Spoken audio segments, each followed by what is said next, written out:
back. We back. It's your boy G and Alec here. Another episode of Section 300. Thank you so much for tuning in. Make sure you like, rate, you subscribe, comment, share all the great stuff for us. Also, as we do, make sure you show love of LA Sports Report. Building the thing up. Excited for 2024. It's going to be a fun year over there. Looking forward to us on the way. Make sure you're tuned into it all. As we have exciting things coming to you. And with that, we want to deep dive into what's going on with LA, starting with our Rams, what's going on with them this last weekend. Week 14 for our guys that won against the Baltimore Ravens in Baltimore, which is a tough match for anybody right now. We will discuss later on how good the Ravens have been playing. And they almost came out victorious, almost had a great game and kept up with one of the better teams in the league, one of the best, what many people will say, teams in the league. And took the game to overtime. It was 31-31, had a chance to win the game and came up just short due to a miracle from Baltimore with their kick return that they had, which led them to win 37-31. As sad as that was, it was a miraculous play and all that went on with it. Yeah.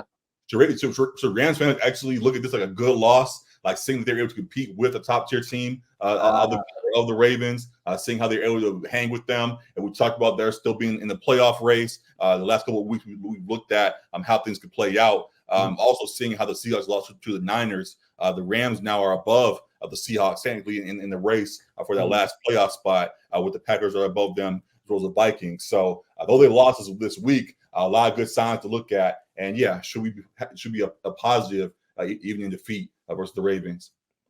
Okay, so that's the standpoint you were taking. Yeah, because when I saw down the note, I was like, is he saying that like we should still be trying to tank? But no, I think from that standpoint, as far as the way they competed against a really good football team that could potentially be a Super Bowl contender, I think you should have some positive takeaways from that matchup. Because too, I think they kind of let it slip from their grasp a little bit. They had a couple plays down the stretch where they didn't manage the clock too well and turn the ball over or just miss a couple opportunities late. They got away with one too because Stafford almost threw a pick in the end zone towards the regulation. Right. So it kind of went both ways. But the way they hung in there, competed, were able to score points against a really good defense. I think you should, if you're a Rams fan or in the Rams organization, should be encouraged by that performance that they put up because a couple things go their way. They are able to pull that one out. So yeah, you point out some of the mistakes that were made also on the defensive side. It seemed like as good as this Ravens offense was, it took big plays for them to get the big that they did. A couple of the plays that they had, they likely snuck open on miscommunication one time and got a touchdown early on in the game. Odell had a touchdown that he got where he snuck by somebody that he shouldn't have beat. Then obviously in the end, the kick return returns always are damn near a miracle these days. So just stopping the big plays when you go up against teams that have big play possibilities. The Ravens have a whole bunch of that, and then the Ravens sadly didn't do enough of a job to contain it, and it became their detriment in the end. But seemingly they're still able to compete. I definitely still feel good about where they sit. And I think this team, we were talking for a moment about them tanking and throwing the towel. They now show they still can put up a good fight against most of the teams in the league, and we'll see what they can make of the rest of this season. They play their next three games, are Commanders, Saints, and Giants. How you think those three go? And can we get to the playoffs after playing those three teams? Yeah, I think they can legitimately beat those three teams in a row. I think they'll be slight favorites in all those matchups.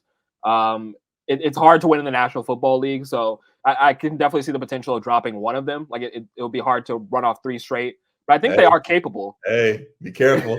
Be careful. He's been playing good football, man. Like he's been putting together some wins. Yep. I think we all underestimated him. Obviously, you've been a fan. I'll get to it. No need to deep dive him right now, but go ahead with the rest of it. But yeah, they've been able to put together wins. So that could be one of the trap games, I guess, of the three. For sure. But the Commanders, not really a good football team. I think they can really exploit that defense. The Saints, that NFC South, as we talk about every week, that they got issues, man. Yeah. It's a nasty division, and I think they can beat the Saints too. So there might be a trap game in one of them, but I think they can legitimately win all three of those. I think they lose to the Niners in that last matchup of the season, but with that would be 3-1, so that would make them 9-8, and I think that will be good enough to secure the final playoff spot.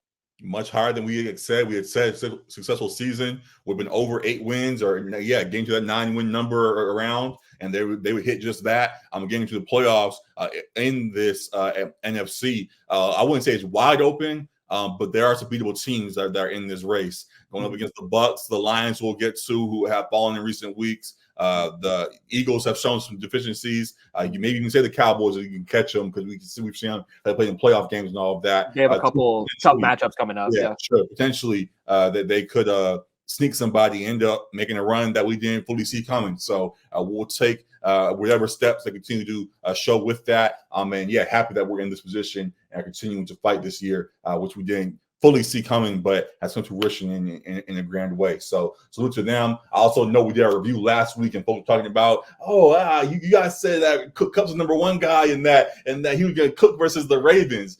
Or Puka, you mean? Yeah.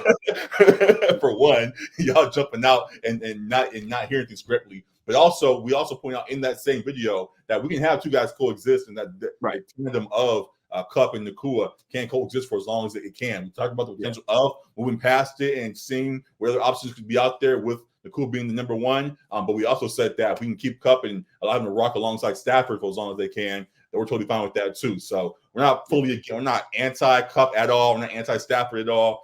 Seeing the rise in Nakua, we wanted to acknowledge that. And we saw in this Ravens game that Cup actually was the one that shined the most out of the two and looked like he was somewhat back to form. So, happy to have both of them. And who was it? Was it Demarcus Robinson, like the former Raven? He had a big touchdown as well. Yeah. That's always fun to see. So, a lot of good stuff there. We'll surely talk about it more as the season goes along and looking forward to how things wrap up. Be sure to comment and let us know your feelings about the team this weekend. We'll be sure to meet you guys there. So, good stuff on that side.